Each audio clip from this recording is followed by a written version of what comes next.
Halo Pak, apa kabar? Selamat pagi Mbak Dina. Selamat pagi, terima kasih Ya. sudah meluangkan waktu bersama kami di CNBC Indonesia. Ya. Jadi Pak, ini kan beras kembali dikeluhkan oleh masyarakat naik. Ini juga terbukti di BPS begitu, ini menjadi kontributor terbesar terhadap inflasi beras ini. Kalau di level DKI Jakarta sendiri, situasinya seperti apa Pak? Ya, DKI Jakarta biasanya indikatornya adalah beras yang ada di Pasar Induk Beras Cipinang. Ya. Di Pasar Induk Beras Cipinang itu adalah mengacu pada beras nasional juga, walaupun Pasar Induk Beras Cipinang biasanya menjadi barometer nasional. Pada bulan September tanggal 14 itu terjadi harga yang paling tinggi, yaitu beras medium rata-rata mencapai harga 12.400. Terus kemudian pada waktu itu stoknya kurang lebih 24.000 ton. Ya, kenapa? Karena suplai dari daerah itu berkurang, terus kemudian yang disebabkan karena banyaknya gagal panen, sehingga mengakibatkan harga medium yang seharusnya maksimal 10.900 ya ada di angka 12.400. Itu naik terus tuh dari mulai 4 bulan yang lalu. Puncaknya adalah di bulan September, terus kemudian setelah itu DKI Jakarta dalam hal ini Food Station berkolaborasi dengan Bulog dan Bappenas untuk menerjunkan beras SPHP atau kita bilang beras seperti beras operasi pasar lah ya. Nah, setelah beras operasi pasar ini kita terjunkan, bertahap beras itu mulai turun dari 12.400 saat ini ada di level 10.980 rupiah. Oke, Gitu. baik. Jadi kurang lebih sudah ada 12%, 13% turun. Sudah jauh lebih stabil. Sudah jauh lebih stabil, walaupun sebenarnya angka ini sudah di atas rata-rata dari harga medium. Baik, tadi Anda menyebutkan stok beberapa waktu lalu begitu. Ya. Ini kan kita menjelang akhir tahun, yang Ya. pastinya juga kebutuhannya juga pastinya melonjak. Bagaimana stok kondisi saat ini? Per hari ini stok ada 32.000 ton. Itu adalah angka minimal, angka aman. Karena angka minimalnya itu adalah 30.000 ton. Jadi 32.000 ton itu aman.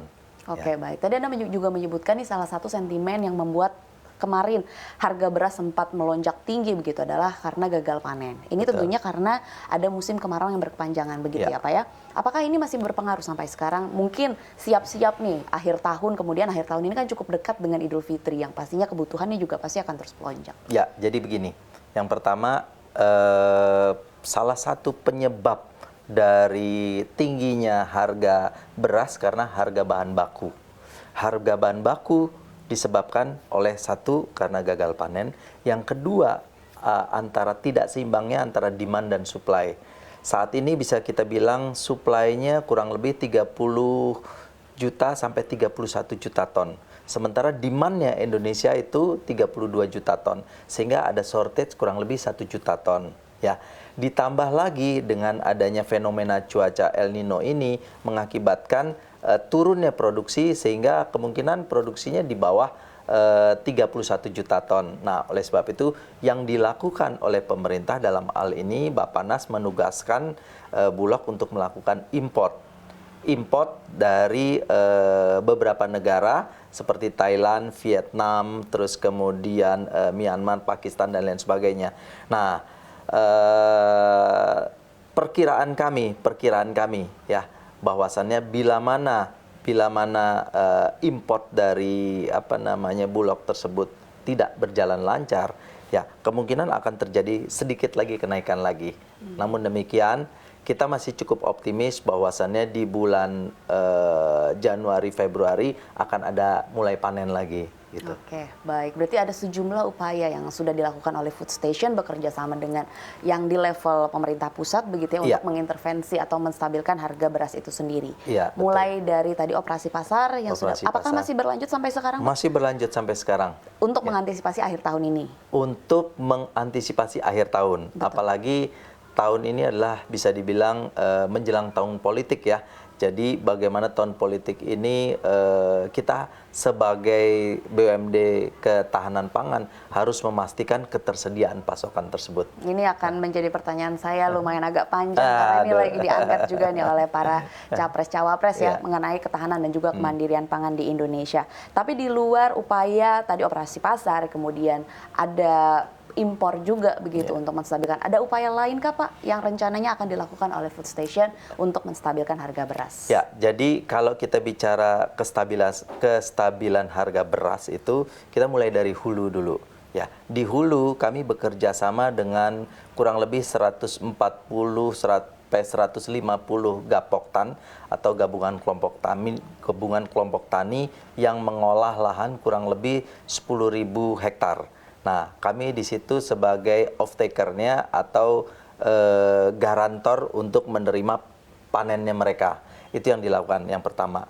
Terus kemudian yang kedua adalah kami melakukan budidaya sendiri.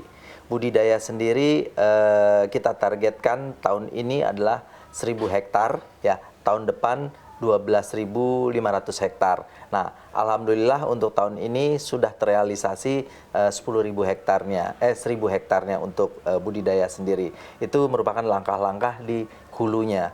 Terus kemudian selanjutnya adalah kami menambah kapasitas gudang penyimpanan kami menambah 10.000 ton. Yang tadinya 13.000 sekarang sudah 23.500. Sehingga dengan cadangan pangan atau cadangan beras tersebut kita harapkan mampu untuk bisa ke depannya memenuhi kebutuhan menjelang pemilu atau menjelang hari besar. Oke, baik. Ini sedikit